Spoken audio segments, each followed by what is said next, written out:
ನಾಯ್ಕ ಅಂತೇಳಿ ಚಳ್ಳಕೆರೆ ತಾಲೂಕು ಚಿತ್ರದುರ್ಗ ಜಿಲ್ಲೆ ಕೆರಗಳ್ಳಿ ಗ್ರಾಮದ ವಾಸಿ. ನಮ್ಮ ಹೊಲ ಇರೋದು ಇಲ್ಲಿ 3 ಎಕರೆ ಅಷ್ಟೇ. ಒಬ್ಬ ಸಂಕಲ್ಪ ಅನ್ನೋ ಒಂದು ಸಂಸ್ಥೆ ನಮಗೆ ಅಕ್ಬರ್ ಕಡೆಯಿಂದ ಗೊತ್ತಾಯಿತು.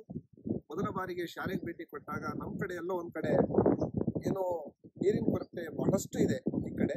ಇದರಿಂದ ಹಿಂಗೋ ಗುಂಡಿ ಮಾಡಿದರೆ ಒಂದು ಅನುಕೂಲ ಆಗ್ಬೋದು ಅನ್ನೋ ಉದ್ದೇಶಕ್ಕೆ ನನಗೆ ಅಕ್ಬರ್ ಬಂದು ಮೊದಲ ಬಾರಿ ಭೇಟಿ ಕೊಟ್ಟಾಗ ನಾವು ನಮ್ಮ ಹೊಲದಲ್ಲಿ ಬಂದು ನೋಡಿದಾಗ ಸರ್ ಇಲ್ಲಿ ಮಾಡಿಸೋಣ ಅಂದರು. ಸರ್ ಸುಮಾರು 10 ಬೋರ್ ಹಾಕ್ಸಿದೆ. ಇಲ್ಲಿ ನೀರು ಒಂದು ಸ್ವಲ್ಪನೂ ನಮಗೆ ಸಿಗ್ತಾ ಇಲ್ಲ, ಕಾರಣ ಏನಂತೇಳಿ ಗೊತ್ತಾಗ್ತಿಲ್ಲ ಅಂದಾಗ ನಮ್ಮ ಅಕ್ಬರ್ ಅವರು ಸರ್ ಇಲ್ಲಿ ಯಾವ ಕಡೆನೂ ನೀರು ಹಿಂಗ್ತಾ ಇಲ್ಲ, ಭೂಮಿ ಯಾವಾಗ ನೀರು ಹಿಂಗೋ ಗುಂಡಿ ಮಾಡ್ತಿರೋ ಆ ಸಂದರ್ಭದಲ್ಲಿ ಎಲ್ರಿಗೂ ಅನುಕೂಲ ಆಗುತ್ತೆ, ನೀವು ಇದೊಂದು ಪ್ರಯತ್ನ ಮಾಡಿ ಅಂದಾಗ ನಾವು ಒಂದಿನ ಅಕ್ಬರನ್ನು ಕರೆಸಿದಾಗ ಎಲ್ಲ ಕಡೆ ಪರಿಚಯ ಮಾಡ್ಕೊಂಡ್ವಿ. ಅಕ್ಬರ್ ನಮ್ಮನ್ನು ಭಾಳಷ್ಟು ಸಲಹೆಗಳನ್ನು ಹೇಳಿದರು. ಅದ್ರ ಜೊತೆಗೆ ಡಾಕ್ಟರ್ ಮಂಜುನಾಥ್ ಅನ್ನೋರು ನಮ್ಮನ್ನು ಮೊದಲ ಬಾರಿಗೆ ಹೊಸದುರ್ಗದಿಂದ ಇಲ್ಲಿ ಕಾಲ್ ಮಾಡಿದರು.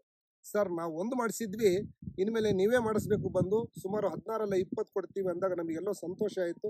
ಒಬ್ಬ ಡಾಕ್ಟರ್ ಆಗಿ ನಮಗೆ ಸಲಹೆ ಕೊಡ್ತಾ ಇದ್ದಾರಲ್ಲ, ಅಕ್ಬರ್ನ ಮತ್ತೆ ಸಂಕಲ್ಪ ಕಡೆಯಿಂದ ಕರೀತಾ ಇದ್ದಾರಲ್ಲ, ನಾವೇನಕ್ಕೆ ಮಾಡಿಸ್ಬಾರ್ದು ಅನ್ನೋ ಉದ್ದೇಶಕ್ಕೆ ಮೊದಲ ಬಾರಿಗೆ ನಮ್ಮ ಹೊಲದಲ್ಲಿ ಕರ್ಕೊಂಡು ಬಂದು ಇದನ್ನು ಮಾಡಿಸಿದ್ವಿ. ಮಾಡಿಸಿದಾಗ ಮೊದಲನೇ ದಿನ ನಾನು ಸ್ವಲ್ಪ ಬರೋ ನೀರಲ್ಲಿ ಅಲ್ಲೇ ಚಾಲು ಮಾಡಿ ಅಲ್ಲೇ ಗುಂಡಲ್ಲಿ ರಿಂಗಲ್ಲಿ ಬಿಟ್ಟಾಗ ಅರ್ಧ ಗಂಟೆ ನಡೆಯುವಂಥ ಬೋರು ಈಗ 1.5 ತಾಸು ನೀರು ಹಾಗೆ ಹೊಡಿತಾ ಇದೆ. ಇದರಿಂದ ಭಾಳಷ್ಟು ಸಕ್ಸಸ್ ಆಗಿದೆ, ಸಂತೋಷ ಆಗಿದೆ.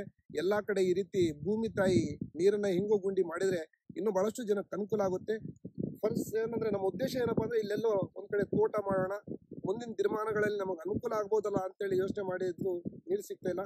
ಈಗ ಇದರಿಂದ ಭಾಳಷ್ಟು ಬೆನಿಫಿಟ್ ಆಗಿದೆ ಅಂತೇಳಿ ನಮ್ಮ ಎಲ್ಲರಲ್ಲೂ ನಾನು ಬೇಡ್ಕೊಳ್ತೀನಿ. ಇದನ್ನು ಮಾಡ್ಕೊಂಡು ಹೋಗಿ ಅಂತೇಳಿ ಕೇಳ್ಕೊಳ್ತೀನಿ ಸರ್. ಇಷ್ಟೊಂದು ಮಾತನ್ನು ಹೇಳಿ ಮುಗಿಸ್ತೀನಿ.